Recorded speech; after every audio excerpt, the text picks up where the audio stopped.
উল্টো দিকে দাঁড়িয়ে আছে এমন কেউ যে রাজনীতিতে ঢোকার মোটামুটি 3 মাসের মধ্যে শিখে গেছে কিভাবে চাকরি বিক্রি করে কয়েকশো কোটি টাকা ইনকাম করতে হয়।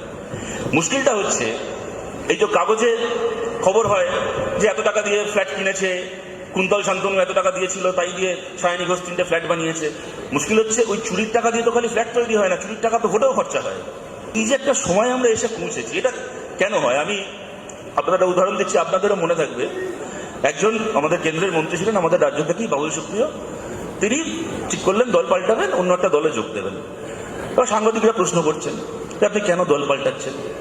আরে এটা মিথ্যে মিথ্যে বানিয়ে বানিয়ে বল যে দলে থেকে কাজ করতে পারছি না, দম আটকে আসছে, শরীর খারাপ লাগছে, ভালো করে কাজ করবো বলে, উন্নয়ন করবো বলে সামিল হয়েছি।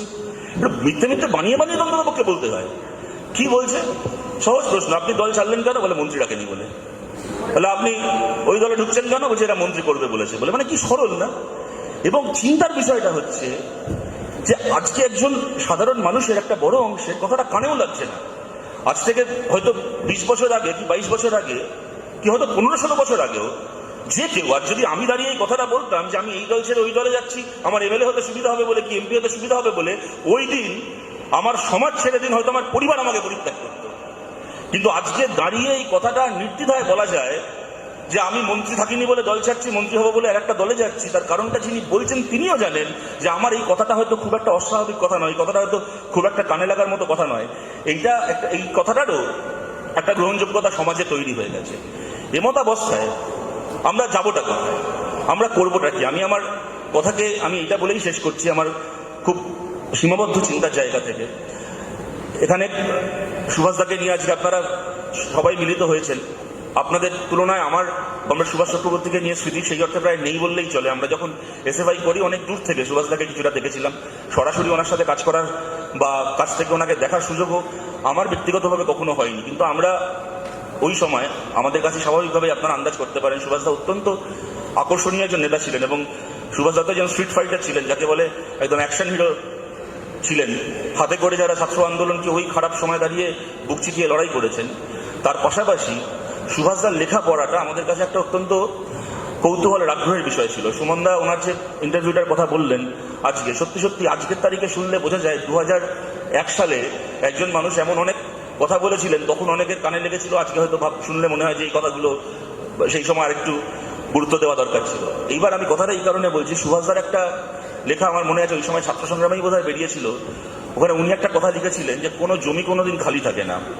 যে জমিটাকে তুমি খালি জমি ভাবছো, ভেবে সেখানে চাষবাস করছো না, তুমি চাষ না করলে অন্য কেউ না কেউ সেখানে এসে চাষ করবেই, এবং সে তার পছন্দের ফসল ওখানে চাষ করবে, তোমার পছন্দের ফসল আর সেখানে চাষ করা হবে না।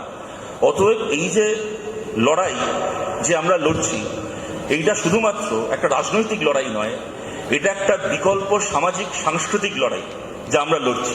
শুধুমাত্র নির্বাচন, ভোট অত্যন্ত গুরুত্বপূর্ণ, কিন্তু সেইটাই একমাত্র লড়াই নয় যার সামনে আমাদেরকে দাঁড়িয়ে লড়তে হচ্ছে। আজকে ধরুন, আমার কথা বলতে খুব বেশি সময় নেই, আমি উদাহরণ দিতে গেলে সময় কুলিয়ে ওঠা যাবে না, আমি একটা সেন্টেন্সে বলছি।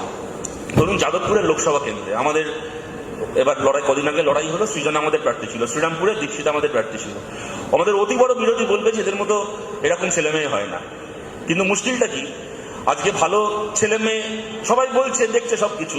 এবার যখন খাতায় কলমে লড়াইটা যখন হচ্ছে, যখন ভোটটা করতে হচ্ছে, তখন রিয়েলিটিটা কি? তাদের মধ্যে লড়াই হচ্ছে।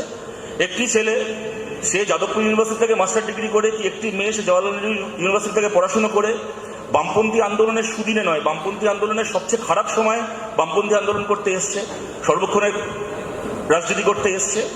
উল্টো দিকে দাঁড়িয়ে আছে এমন কেউ যে রাজনীতিতে ঢোকার মোটামুটি 3 মাসের মধ্যে শিখে গেছে কিভাবে চাকরি বিক্রি করে কয়েকশো কোটি টাকা ইনকাম করতে হয়। মুশকিলটা হচ্ছে এই যে কাগজে খবর হয় যে এত টাকা দিয়ে ফ্ল্যাট কিনেছে, কুন্তল শান্তনু এত টাকা দিয়েছিল, তাই দিয়ে সায়নী ঘোষ 3টে ফ্ল্যাট বানিয়েছে। মুশকিল হচ্ছে ওই চুরির টাকা দিয়ে তো খালি ফ্ল্যাট তৈরি হয় না, চুরির টাকা তো ভোটেও খরচা হয়। ওই চুরির টাকা একটা মানে মাস্টার ডিগ্রি করে যাদবপুর বিশ্ববিদ্যালয় থেকে সর্বক্ষণের রাজনৈতিক কর্মী হওয়া একটা ছেলেকে লড়াই করতে হচ্ছে চুরির কয়েকশো কোটি টাকার বিরুদ্ধে। সেই টাকা দিয়ে হোর্ডিং লেখা হচ্ছে ইলেকশনে, সেই টাকা দিয়ে বড় বড় মাইক লাগিয়ে আর ক্যাম্প বানিয়ে ভোটের প্রচার হচ্ছে। হ্যাঁ, সেই টাকা দিয়ে মনে করুন একটা ভোটের 1 মাস আগে থেকে এলাকায় এলাকায় মাংস ভাত খাওয়াতে হচ্ছে। সুতরাং আজকে যে একটা নতুন ছেলে কি একটা মেয়ে যে রাজনীতিতে লড়াই করতে আসবে, সে চোখের সামনে কি দেখবে? ভোটে জেতার, আমি এটা কারুর হেরে যাওয়ার কি আমাদের হেরে যাওয়ার কোনো ব্যাখ্যা হিসেবে দিচ্ছি না কথাটা, কারণ আমি যেটা বললাম যে আমরা কমিউনিস্ট হিসেবে তো আক্ষেপ করার জন্য এখানে আসিনি।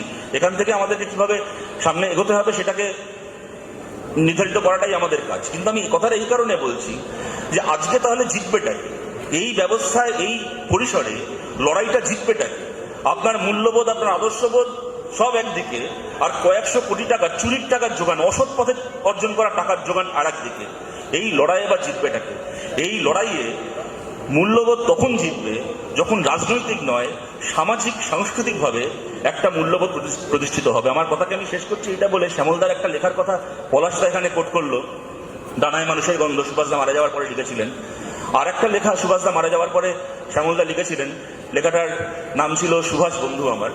সেই লেখাটা শুরু হচ্ছিল একটা লাইন দিয়ে। শ্যামলদা লিখছেন যে হার্ট কথাটার বাংলা যদি হয় হৃদযন্ত্র, তাহলে তার মাপ সুভাষের শরীরে ছিল আর 5 জন মানুষের শরীরের মতোই, মোটামুটি মাঝারি বা ছোট সাইজের। কিন্তু হার্ট শব্দটার বাংলা যদি হয় হৃদযন্ত্রের বদলে হৃদয়, তাহলে সুভাষের শরীরে তার মাপ ছিল একটা আকাশের থেকেও বড়। এই একটা প্রসারিত মন নিয়ে যারা কমিউনিস্ট তারাই একমাত্র ভালো মানুষ নন, তারা নিশ্চয়ই ভালো মানুষ।